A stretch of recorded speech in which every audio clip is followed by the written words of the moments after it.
For me, slow travel is, like I said, rather than jumping in and jumping out of a place, rather than going to a country and trying to see the whole thing in a very short period of time, picking one region of that country and experiencing as much of that region as you possibly can. What that looks like as a traveler is I'm not a blogger. I'm definitely a It storyteller. allowed guests to kind of choose their own adventure while we're still holding their hand the whole way. First thing I spent money on was hiring a social media manager. You're not building something where you're pleasing everybody. You're building something to please the specific market that you're targeting. Understand the place rather than just being a spectator. They really sell the destination and not just their stay. If you don't have consistency at all those different touch points, it's going to fall flat. Hi, everyone, and welcome to the eLearning U Conversation Series. I'm your host, Connor Galway, and in this series, it's my job to bring together some of the smartest, most interesting people from around the tourism world and just hear their stories. Just talk about what they've been up to, what they've been learning, and see if we can all just get a little bit more information by collaborating and sharing what it is that we're up to. And in today's conversation, we're going to be talking to somebody who I've been really looking forward to hearing from. His name is Mike Bilodeau. Now, Mike is a passionate travel writer and sustainable tourism consultant with a deep focus on eco-conscious adventures and slow travel. He crafts compelling, narrative-driven content that inspires travelers to explore the world with sustainability in mind. Some of his recent projects include work with Glacier County in New Zealand, Ice Guardians in Iceland, and Naramata here in British Columbia, Canada. Mike's work reflects a love of the natural world, and he's committed to sharing stories that not only entertain, but inspire responsible tourism practices. I'm personally really excited to hear from Mike and to dive into all the work that he's been up to and what he has to share with us. But first, Mike, thank you so much for joining us. How are you doing today? I'm good, thanks. Thanks for having me. Of course. And just for those folks who are watching, where are you joining us from today? Right now, I'm in Ontario, Southern Ontario, visiting my family. I haven't seen them in 6 years, so just getting some good quality family time. Amazing. Well, appreciate you making time for us in that trip. And where's home for you? At the moment, nowhere really. I'm on the move. I've been traveling for more than 20 years, living in different places, and some places I stay for a very long time and some places I stay for only a short period of time. And I try not to plant dirty roots because there's so much to see. The glamorous life of the travel writer, right? Yeah. I'm so curious to hear though, how does one become a sustainable travel writer / consultant? Like maybe you can share a little bit of a backstory with us. Yeah.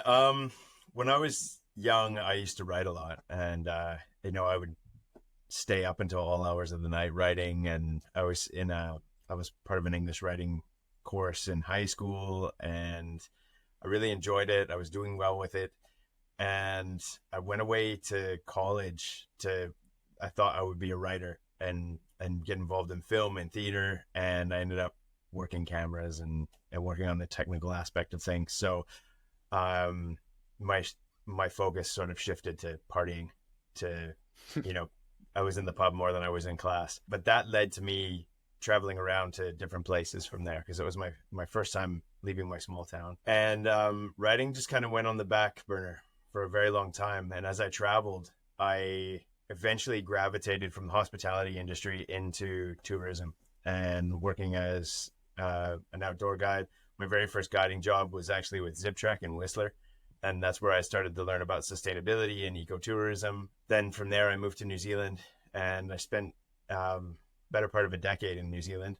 And I worked in conservation there as a biodiversity ranger, but I also managed an ecotour company. I was always the first person to go and pick up rubbish off the beach. And I was always trying to minimize my footprint despite traveling around the world.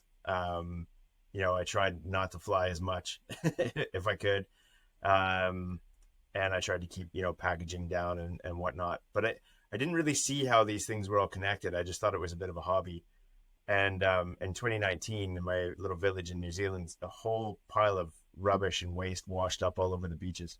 It was a 60-year storm that washed out a legacy landfill that had been decommissioned for 20 years. And it washed rubbish and toxic chemicals from back in the day, all through pristine wetland, out into a marine reserve, into an unmodified lagoon, all over the beaches. And nobody really knew what to do about it. And I was about to go overseas and go traveling in South America, but I couldn't leave that place. Like, it's such a beautiful area. You know, you could stand with your feet in the ocean and watch the moonrise from behind snow-capped mountains. And I was like, I can't leave it like this. I have to help. And so I ended up speaking up and became the volunteer coordinator, and myself and some friends kicked off the biggest volunteer event in New Zealand since the Christchurch earthquakes. And from there I thought, well, now I have a platform. And so I started, I went to the Philippines, and then I went to Spain, and I was like, here I am. You know, this guy that was in the media and making this big impact in New Zealand. And people are like, who are you? Eventually I ended up working for an NGO and, you know, trying to change government policy and change people's minds about waste. But I knew it didn't stop at waste. And I kept going back to storytelling and trying to bring people from people who are involved in outdoor adventure sports and who are involved in tourism. And I wanted to bring them into the conversation. And eventually I realized that the work that I was doing, I was just working for basically a social media campaign. We were collecting donations to put stuff online, and it wasn't really what I wanted to do. And I started writing some things. I'd put it out online, and then I wouldn't be happy with it. I'd pull it away, and all of a sudden I got a phone call from a friend saying, hey, there's this organization in New Zealand, and they need somebody to do some writing and some storytelling. Yeah, the rest is history. I was like, yeah, I'd love to get back to writing. I didn't know what to do with it.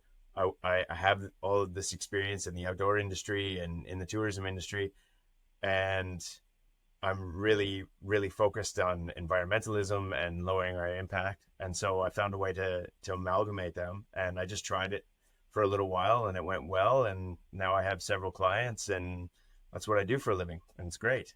So cool. I mean, this is one of my favorite things about tourism in general. It's just like, I find so often it brings a variety of different passions or things that people are interested in. And like, they're like, I had no idea that this was a job where I could actually do all the things that I love in one role. I wonder if maybe you could take us through the day-to-day of what that looks like. Are you like writing articles, blog posts? Are you partnering with these destinations or organizations for a long period of time? So I'd like to say that I write stories rather than blogs. I think blogs has become a very generic thing. And at the beginning, I found myself getting pigeonholed into what everybody else is doing, which is these top 10 lists and these really short, flashy, non-engaging, informative style of writing that, you know, I think it has its place. I think it's really beneficial. I know I use it when I'm planning trips or when I'm looking to buy a new blender or anything like that. Blogs are great. But that's not who I am. I'm not a blogger. I'm definitely a storyteller. So what I look for are communities that I'm familiar with, and I try to tell their story. And by the way that I live my life, I keep my expenses down, which allows me to keep my prices down, which means that I can work with smaller businesses and smaller communities who don't get their stories told because they can't afford somebody who's flying all over the world with heaps of equipment. And so I keep it very, very simple, very streamlined. And I just get into really old school storytelling. And so I approach clients that I like. I cherry pick. I contact them, and I'll continuously contact them until they get back to me.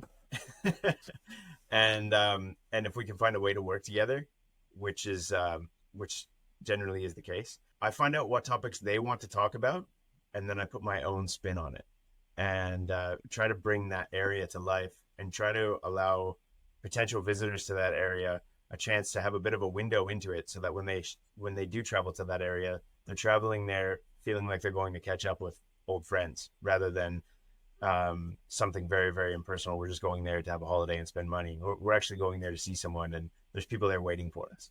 I've noticed that in your work that it definitely a longer form, like more storytelling narrative content than a lot of the other travel writers you might see.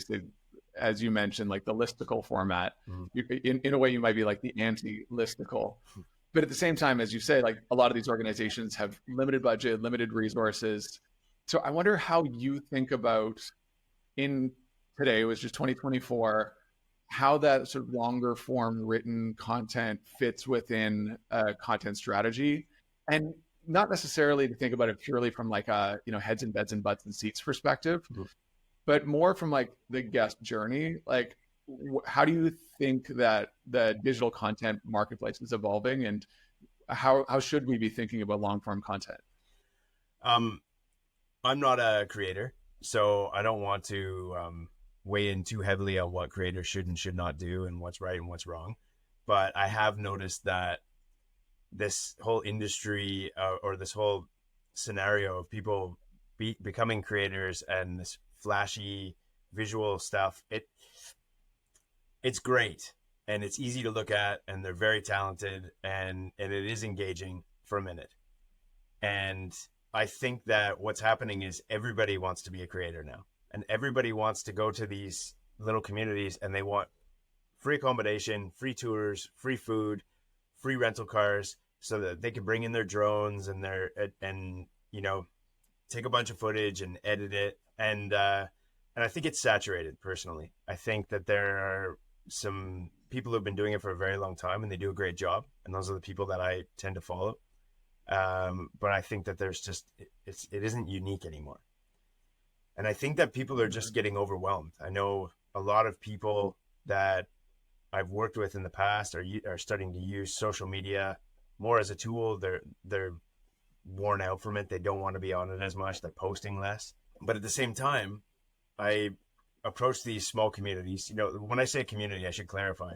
I look for a tourism board that represents several businesses, because going to one small business and expecting them to be able to pay for digital marketing and then long form content like I do it isn't realistic. And so they pay a membership fee to be part of a tourism board who has funding, and I work with them, and it filters down, the content filters down into those smaller community or smaller businesses. And so when I approach them, I first research, and what I'm seeing, especially in Canada, is that people are filling up their websites with reels and stories on their websites, and their websites look like a mirror image of an Instagram profile or a TikTok page. And it blew my mind, because people aren't going to look at that for very long. They're going to go there, click, click, click, I'm out of here. So I think for me, for what I'm doing is I've created something that I look for. I look for the story, because I love stories. I'm a storyteller. I come from a small town of storytellers, a family of storytellers. And I think as Canadians, we're all storytellers at heart. Canadians love to talk. We talk a lot. We've got a lot to say. And it's great. And that's part of why we're so friendly. So why are we doing all these flashy little snippets of, people coming in, doing something else, doing something else, boom, I'm gone. Like, let's encourage people to stay. And I've traveled around the world, like I said, for 20 years, but I haven't been everywhere. There's people who have been to way more places than I've been, but I take my time. And so slow travel has really been my focus. And I think that by attracting people to sit down, I'm not going to attract 8 billion people, but I'll find my audience who are looking for a more intimate experience with regards to getting to know a place or researching a place where they might visit. I feel like that encourages them to want to stay in that place and do multiple things, which is what slow travel is, rather than in and out for a weekend, which is more what the influencer type of marketing is. And that makes a lot of sense, because in marketing, we think about like trends, right? Everyone like rushes to a trend and we all jump on board, but like inevitably there's a pendulum swing back in the other direction. Yeah. And I hear from people all the time being like, no, you have to grab attention. The internet is twitchy, 3 seconds or less. But then I also, and I think this is very relevant to your work, I also say there's never been a better time to have a 3-hour podcast, right? And there's never been a better time to have a 2,500 word email newsletter that goes on a Substack. And I also really love what you're saying about how the people who are going to be most valuable, right? Like maybe the travelers who we want to attract are the ones who want to dig in and learn more. But I want to hear more about this idea of slow travel. This is like a buzzword that I've heard around, but I know this is something that you're really passionate about. So Maybe for all of us, could you define how you think about slow travel, and like how that shows up in your work?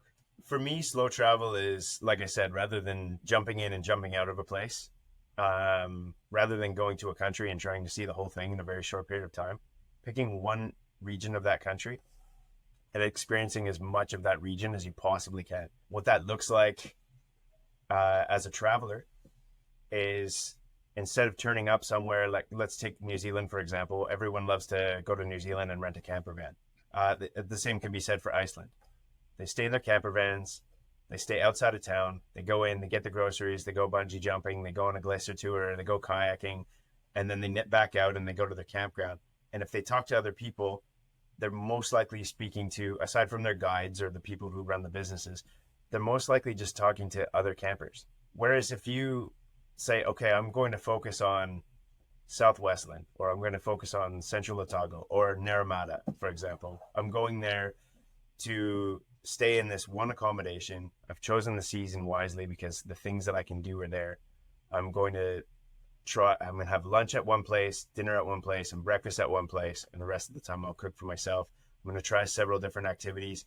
And while I'm doing this, I'm going to go for walks and I'm going to get to know the locals and understand the place rather than just being a spectator. I want to get involved and feel like I belong, even if I'm only there for a short period of time.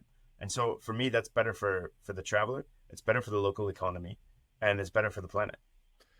Yeah, and I can see that. I can hear all of the different reasons why that would be really attractive to both a destination and a local business. So I guess what I'm curious about is, if I am one of these local businesses, right? If I'm like, yeah, I'm on board. Slow travel sounds great. I want these like really valuable guests. Can you give us an example of like what one of these destinations, or like maybe a partnership with a destination and a local business might have looked like, just so we can start to, put those pieces together for ourselves?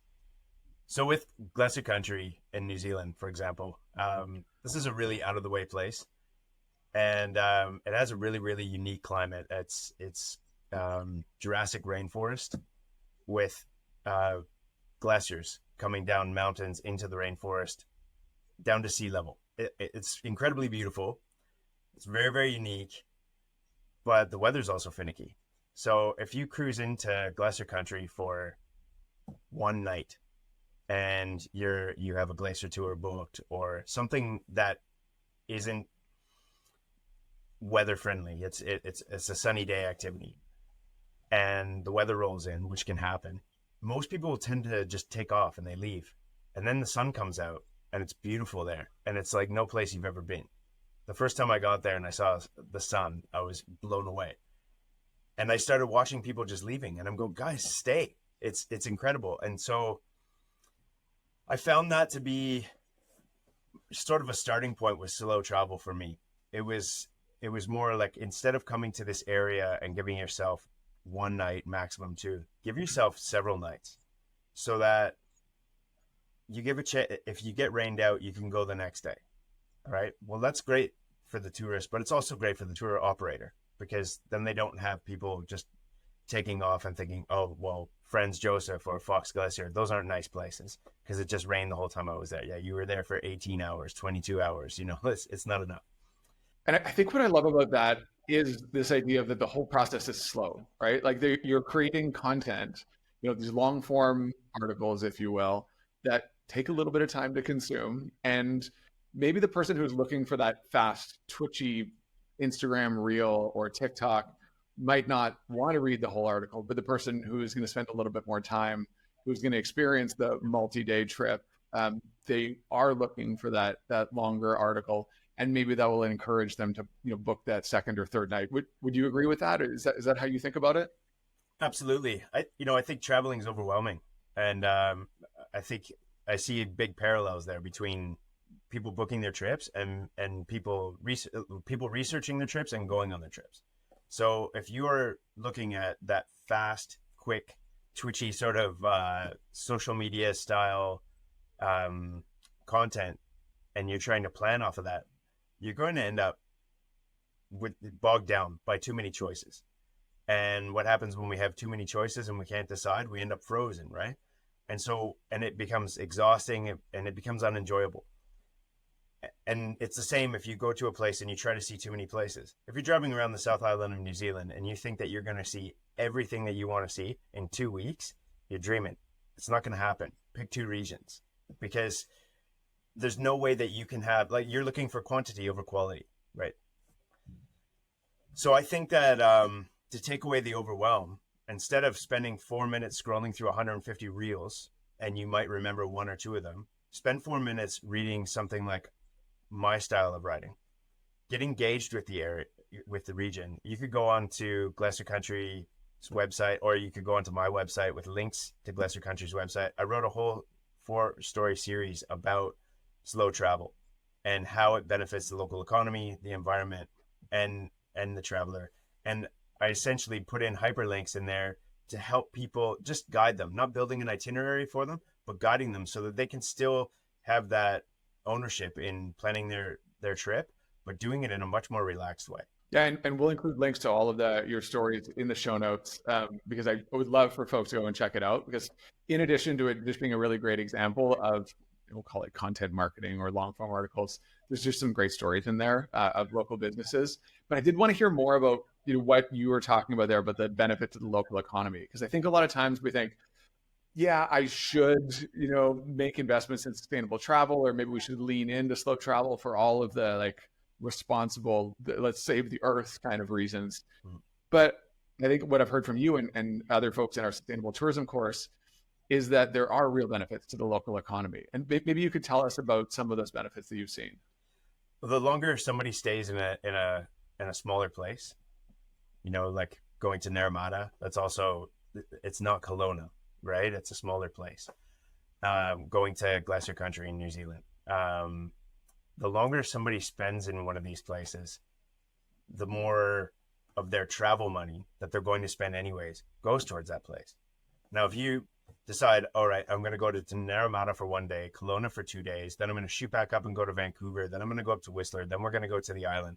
All the money that you would be spending in the local economy is just paying for your fuel, right? So you're giving it to the oil and gas industry instead of the tourism operators who have been waiting all year for you to turn up. And a really great example is with accommodations. If you think about how often do we wash our sheets at home? Most people wash their sheets once a week, not every single day. So if you go and stay at a different hotel or a different B&B every single night, and they have to clean using cleaning products, using electricity, washing all the linen, all of that is it's money, it's time. They have to pay staff to do it, but it's also really hard on the environment. That's a really good point. I had thought about that before. Yeah, every time we're turning over a room, we're creating a ton of waste, a ton of energy, and it's probably costing in this case, the accommodator, a ton of labor hours, right? It's expensive to turn over a room. Yeah, and then that means that they have to have a lot more linen and a lot more supplies on hand. And maybe if they're somebody if they have a high turnover rate, then they're going to be more inclined to put in those little plastic bottles of shampoo and conditioner as opposed and plastic or paper cups, as opposed to having stuff that people having a dispenser that they can refill after 4 nights of somebody staying there, because they have the time and they have the means to be able to do things in a more sustainable way. We ask a lot of tourism businesses, we ask a lot from businesses in general, but it's also down to our choice and how you want to spend your money. And if you're the type of person that's staying in one place, a new place every single night, that may be fun, but you're creating a lot of waste and you're making it very, very difficult for the people who own the places where you're going to stay to make the right choices. I'm sure a lot of folks watching right now are going to be like, yeah, I'm in. You got me. I want people staying longer. I want people sticking around my community, going to do tours and walking around and all of these things that you've described. Mm-hmm. And at the same time, you've had experience with a lot of really cool local businesses who've done this sort of thing. So I wonder, what advice would you give based on that experience, of just how to get started? How to go from just being a regular old local business, doing the things that we do, to finding ways to lean into slow travel and sustainable travel. I think just looking at what other people are doing. I mean, that's what we do as humans anyways. We sort of reinvent the wheel until it becomes redundant, right? And I think that there is a shift happening in the tourism space. I mean, otherwise we wouldn't be talking right now. Mhm. And so I think that it's very, very early on where you can learn from the people who are sort of pioneering this movement, the sustainable travel movement. This is a very important topic for me because of how long I've traveled and because of my background. I love my clients. The people that I write for are people that I care about, and I've chosen them very carefully because I wanted to work with them. So a great place to start is to go onto my website, look under clients, see who I'm working with currently, go and look at some of the work. I'm telling the story of the things that they're doing, but I know I'm not the only one doing this. And there's more and more information every week about different operators who are doing this. If you look for it, you'll find it. Yeah, and by the way, just for the viewers, he's not just pumping his own tires. Like, there's a ton of really good stuff on the website. And as you said, Mike, like, you are very selective with your clients. So each one of these is a story that you wanted to tell. But given that there's so much stuff on there, could you just like give us I know how you feel about listicles, but just a starter pack? Like, what are a couple of stories that we might consider starting to read? I was particularly drawn to like the features of the individual small businesses and all of the stories about them. But like, what are a couple of your favorites? Well, I think those have become my favorite, really, for a lot of reasons. I get to sit down and speak with people who live in the community, work in the community, and either own or run one of the businesses that I'm highlighting. And so I sit down, I call them local spotlights. I sit down and I chat with them, and I record it, and I go back through, and I just I look for the highlights. So I have an hour conversation with them, and I turn it into a 4 to 6 minute read. And so when I sit down with these people, they generally think, oh, well, I'm not doing so much with regards to the environment. For example, there's Elephant Island Winery. There's a story coming out this week about them with Discovered Armada. So when I was speaking to them, it was, well, yeah, we're trying to do stuff, but we're small. And it was almost like they weren't giving themselves enough credit for their conservation and sustainability efforts. And then I find out through asking a simple question, which is my secret ingredient, is what's your favorite local plant, animal, or insect? And why? And so all of a sudden it's become bats, because I didn't want to spray, but we want to maintain we want to keep the insect impact down on our fruit and our grapes.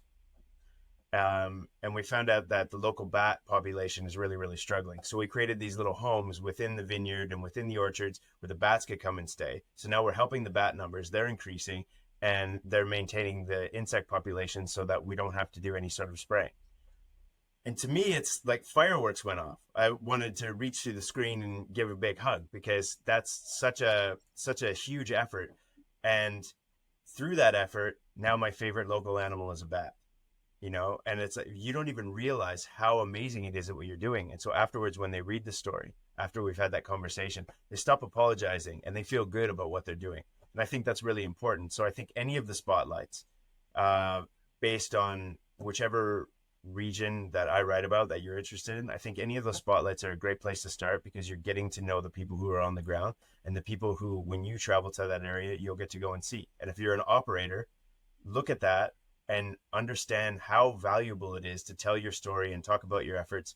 However small you may think they are, they probably mean a lot more to other people, and you don't even realize it. Don't take yourself for granted. I love that. What a great story of like both. I've noticed this too. Like, a lot of tourism operators don't give themselves enough credit, right? So we should probably like tell our own stories more than we do. And to just like, what a clever way to like eliminate chemicals and pesticides and also support the local ecology at the same time. It's amazing. Yeah, and I think that's great advice too. Just like scroll through and find the local stories that speak to you, that are relevant to your own business. Yeah. I also have one more question that I wanted to get your take on, and it's about sort of this generational divide. And I'm so curious. There is a sense right now that Gen Zs, maybe even Gen Alphas, are intensely curious about sustainability and climate change and all of these other things that relate to the environment. But I think that there's also maybe a sense that this slow travel is more geared towards baby boomers. What has been your experience? Have you noticed a difference between generations, and like, is one or maybe somewhere in between more interested in this slow travel movement? I don't know if we can generalize it that much. Like I think it's true. Baby boomers will have the budget for it. They have a much bigger travel budget, which allows them to stay in accommodations and stuff like that. I spent the first probably 15 years of my traveling sleeping in the forest, throwing up a tent wherever I could, sleeping in the back of my van, trying to avoid spending money at all costs. And I think that that's what would maybe intimidate the younger generations. But my message to them would be, don't be intimidated by that, because just like the tourism operators are doing the best they can, you can do the best you can too by just, maybe stay at a campground for one night. So, okay, you can't afford $400 for an accommodation because it's peak season and there isn't much left, but you can afford 40 to stay in a campground, and try, if you can't eat out at the restaurants, maybe that's not in your budget. Well, why don't you go to the market at least and support the local growers? Don't buy your eggs at the supermarket when they're on special. Find somebody who has chickens who's selling chicken eggs at the local market. There's always something that you can do. And I think that you're right. I think a lot of the slow travel is geared towards baby boomers just because they have the funds for it. But I think we shouldn't forget about the younger generations. We should inspire them, because eventually they'll be the ones that are still traveling, hopefully, and they'll be the ones that have that budget. And if we include them into that conversation and we appeal to them as well, then we're encouraging good habits from a much earlier age, as opposed to getting baby boomers to think about it once they're already boomers, once they're already retired. We could be talking to the 20-something-year-olds and saying, hey, this is something that you could start now, building good habits. And who knows, they might end up doing something like I've done, where you went from, just traveling and thinking about me, to all of a sudden, hey, how can I encourage other people to travel? And how can I look after the industry that's been so valuable to me throughout the last 20 years of my life? So I think there's an important message there. It's cool that you brought that up. It makes me think of just what you were saying there. Like, if we can affect, say, one trip from a group of baby boomers, certainly there's an impact there. But what if through travel, somebody in their early 20s was able to rethink the way they were traveling for the next 50 years of their lives?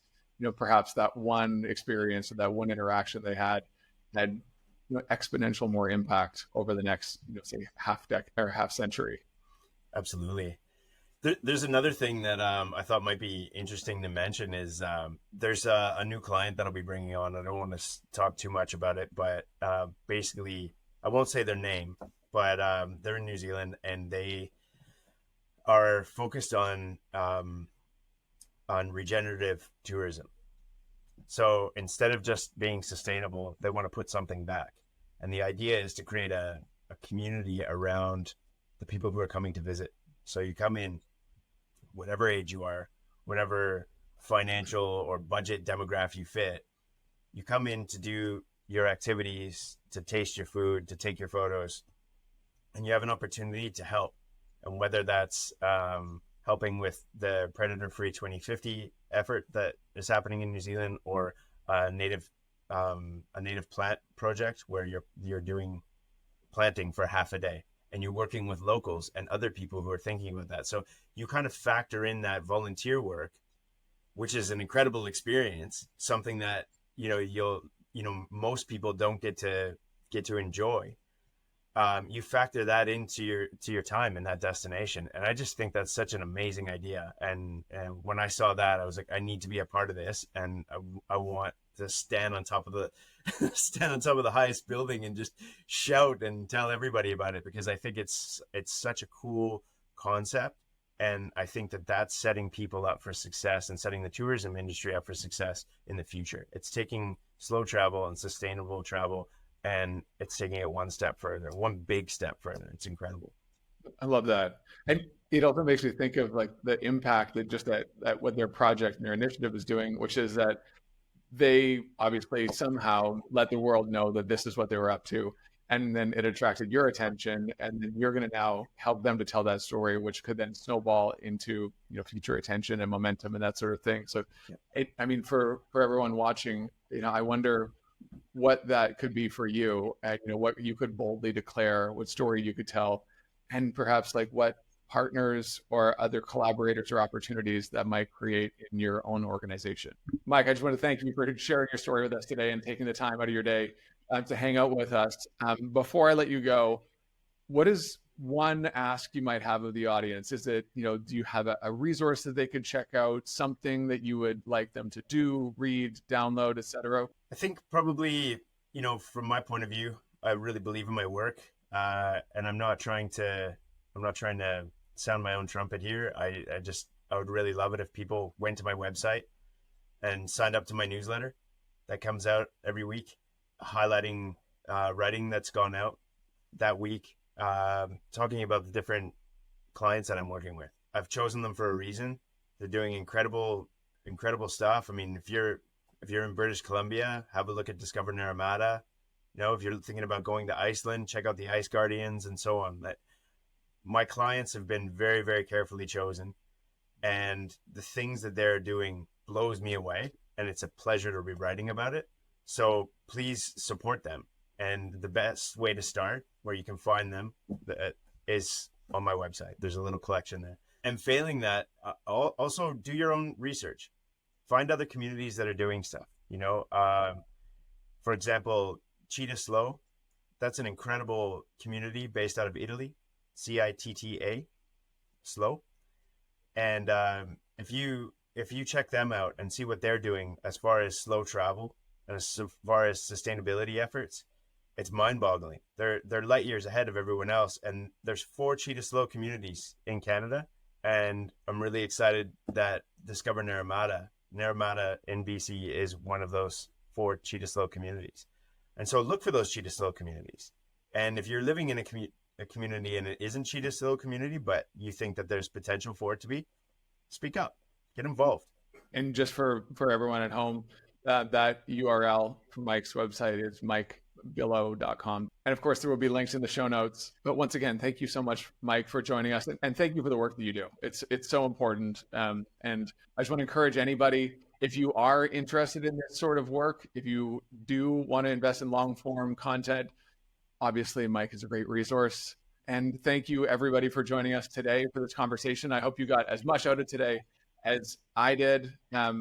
Check out the rest of the library. We've got a ton more of these conversations for you. Thank you for being an eLearning U learner, and we'll see you again next time.